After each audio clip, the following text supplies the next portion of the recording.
ఆంధ్రప్రదేశ్ ఒడిశా సరిహద్దుల్లో జరిగిన ఎదురుకాల్పుల్లో మావోయిస్టులు తీవ్రంగా నష్టపోయారు.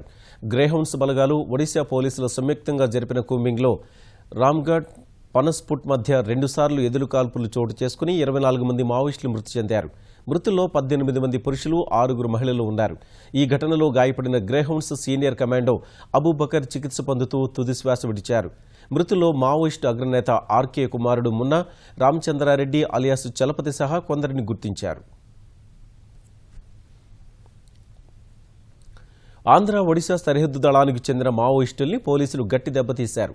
మల్కనగిరి జిల్లా రామ్గృహ అటవీ ప్రాంతంలోని రామ్గఢ్ పనస్పుట్ మధ్య గ్రేహౌండ్స్ దళాలకు మావోయిస్టులకు మధ్య జరిగిన ఎదురుకాల్పుల్లో భారీ సంఖ్యలో మావోయిస్టులు హతమయ్యారు. కాల్పుల సమయంలో ఘటనా స్థలంలో సుమారు 30 మంది వరకు మావోయిస్టులు ఉన్నట్లు పోలీసులు చెబుతున్నారు.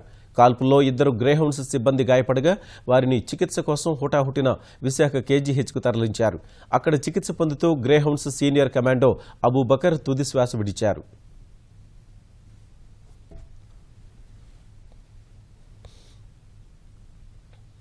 ఎదురుకాల్పులో మృతి చెందిన మావోయిస్టులో కొందరిని గుర్తించారు.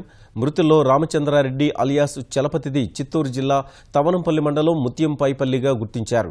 ఆయన 40 ఏళ్ల క్రితం అజ్ఞాతంలోకి వెళ్లిపోయారు. మావోయిస్టు అగ్రనేత రామకృష్ణ తనయుడు పృథ్వీ అలియాస్ మున్నా మృతదేహం ఉన్నట్లు నిర్ధారించుకున్నారు. మున్నా ఇటీవలే మావోయిస్టులో చేరినట్లు సమాచారం. నల్గొండ జిల్లాకు చెందిన దయ, వరంగల్ జిల్లాకు చెందిన గాజర్ల రవితో పాటు వెంకటరమణ, అరుణ అనే మహిళా మావోయిస్టుతో పాటు మొత్తం 6 మహిళలు ఉన్నారు.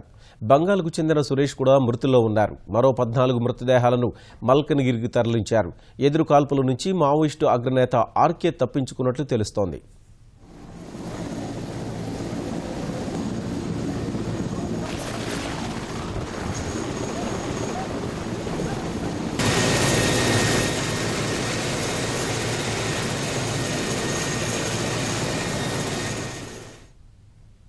రామగృహ అటవీ ప్రాంతంలో మావోయిస్టులు రహస్య సమావేశం నిర్వహిస్తున్నారనే సమాచారంతో బలగాలు అర్ధరాత్రి నుంచి కూంబింగ్ చేపట్టాయి.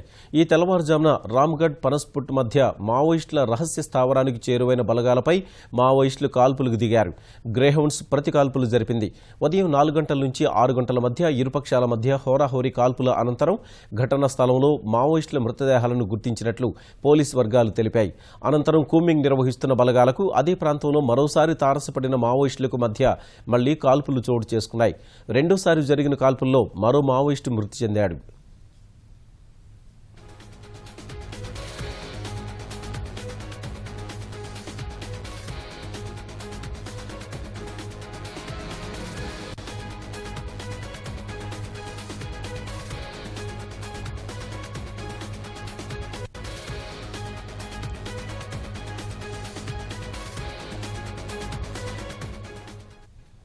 ఘటనా స్థలంలో మావోయిస్టుల డెన్ ఉన్నట్లు పోలీసులు గుర్తించారు. 3 AK-47 తుపాకులు, 3 SLRలు, 2 303 తుపాకులు, పెద్ద మొత్తంలో ఆయుధాలను స్వాధీనం చేసుకున్నారు.